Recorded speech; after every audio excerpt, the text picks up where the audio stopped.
John tells us that the very same memra of God's Shekinah, his Shekinah presence, dwelled within who? Well, that was the memra, the Messiah.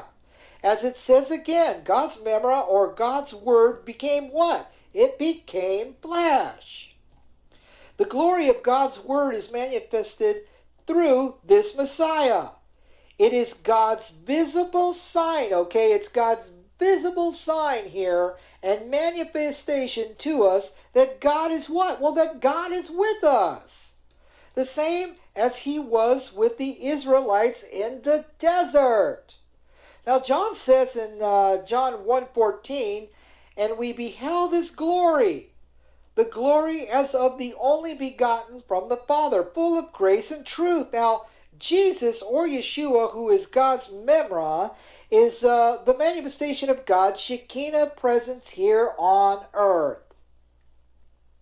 As also seen from where? Well, we'll find this in Colossians 2:9, which says, for in Messiah all the fullness of deity dwells in bodily form. So what is he saying here? He's telling us that this Shekinah, this glory presence of God, is manifested through this memra, and this memra is the Messiah, and this Messiah became God's word, became flesh.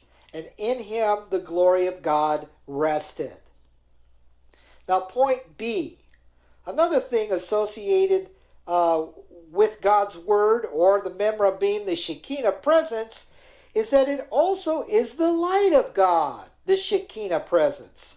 Now, John tells us back in John 4-14 that the Messiah came as God's light, giving life to men. And his Shekinah presence or light shines through the darkness, and the darkness could not do what? Well, it could not comprehend this. John also says he bore witness that God sent Yeshua, his memra, his word, to be what? To be the light and presence of God where? On earth.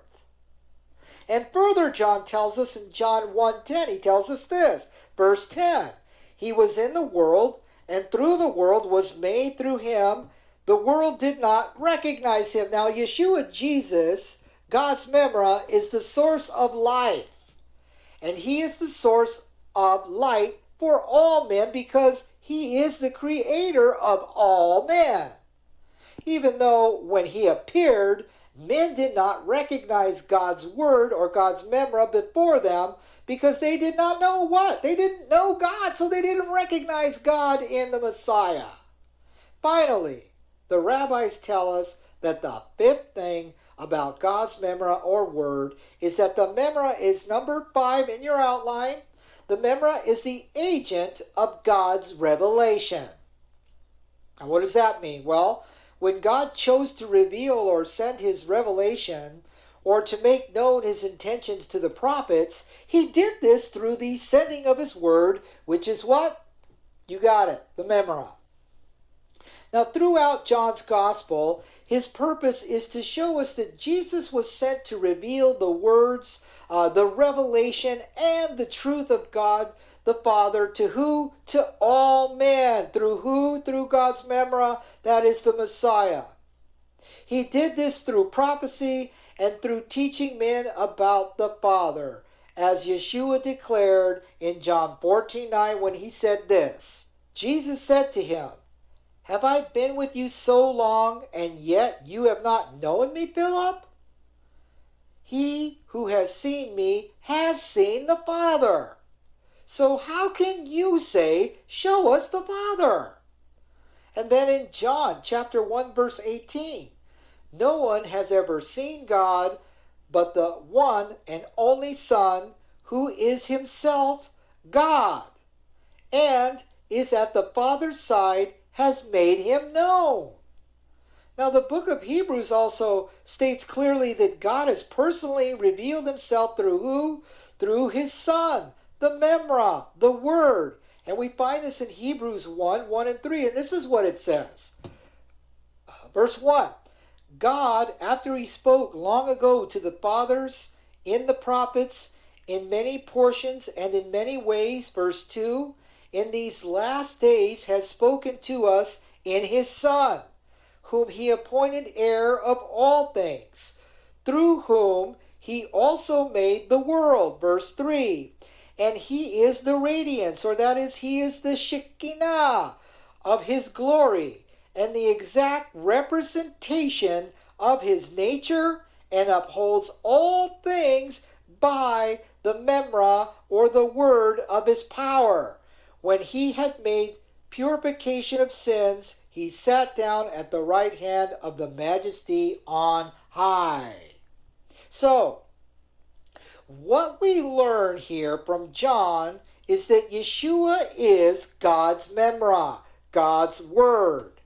All the fullness of God's Shekinah, or glory presence, or God's light and glory of the Father, is within this memra, this Messiah.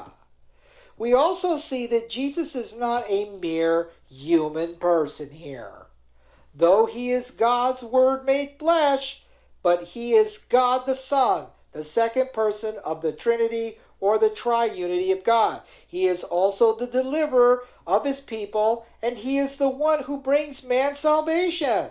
He is also the one who was present with God before the world was ever created, and without him, okay, nothing was ever made or created. Now Yeshua, Jesus, has eternal origins and has always existed before anything ever was made, as we see this final proof told from the prophet Micah 5:2. This is a messianic prophecy speaking about the Messiah here, as we learn here from Micah 5:2 again. Verse 2.